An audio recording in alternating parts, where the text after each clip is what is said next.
So how did, I remember the petrifying process. I mean, it's, wood gets submerged into, It has to be buried under the ground where it can sit dormant for eons of time.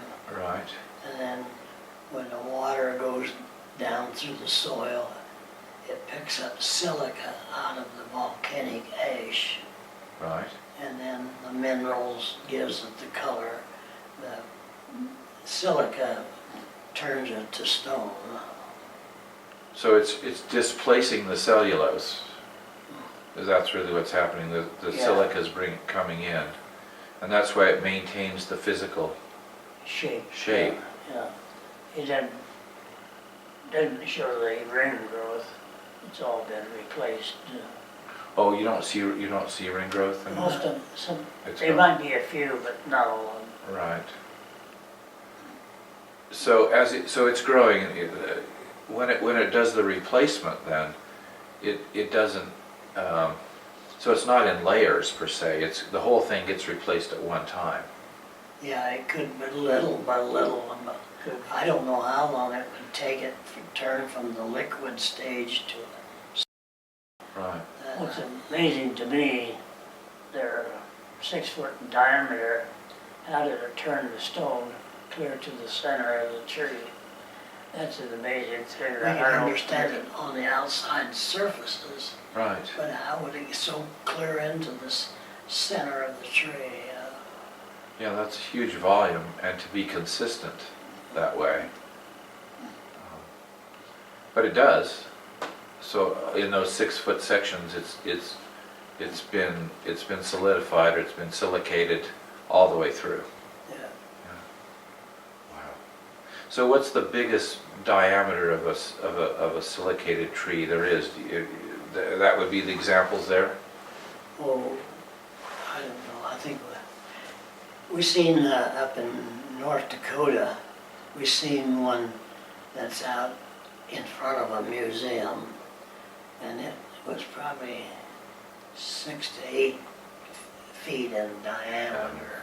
Yeah. It was just a stump, you know. Oh, okay. So which one of you is the artist, or are both of you as far as? Well, Howard makes them more perfect. And when I make one, I make it look like a ghost town building, more rough.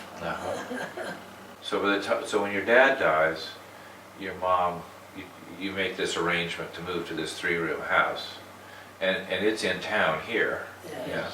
So it had water, and it had Just had water just had water. at that time. No electric. The restrooms were out behind the Yeah. garage. Right. Right. And so we didn't want to put up with that, so we petitioned off a little area in the bedroom for a shower stool. You built a bathroom. Yes. Yeah. So that was the first time your mother actually had an indoor plumbing. Yes, and she never had, she always cooked on a wood stove and all Right. that, no refrigeration. No. So we bought her first electric stove, her first refrigerator, first automatic wash machine, and Wow. so we bought all them things for her. So you started out making houses and then pieces for the wall. First one we did were bird pictures. Bird pictures. Yeah, and then we started big to building houses or barns. They say that if you do anything for 10,000 hours, it makes you an expert. Oh. I imagine you guys are experts 10 times over at this point with We've petrified. probably made over 1,000 pictures. It's made with petrified wood, and it's a downy woodpecker. And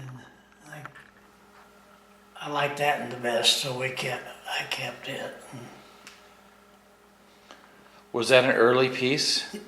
Yes, it was one of the earlier ones. And it's made with the same technique using Elmer's glue and... Yes. And did you just do that from memory or a picture or? Just memory. Just from memory. I think I see a picture of a downy woodpecker. Uh-huh.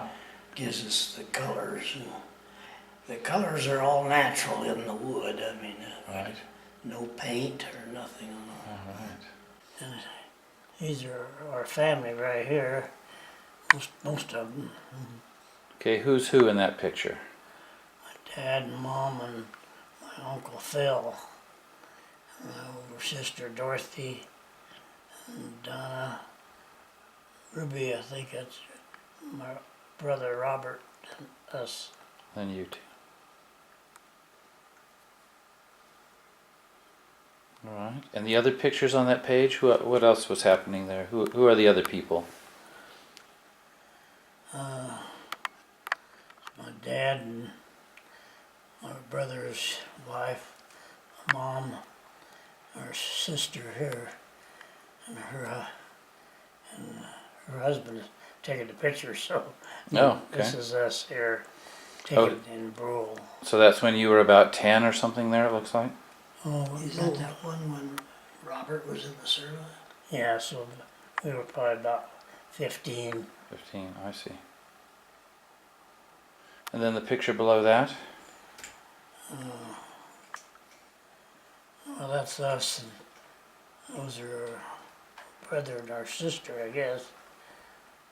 When you got back from Korea, right, you went into going back to work for Going back to work for Goodall Electric. for Goodall Electric, right? Yes. Mhm. So then how did each of you meet your wives? How did that come about? Harvey first. Yeah, okay. I met my wife first. She worked at the plant. Same plant you're working? Yes. And I knew her brother real well.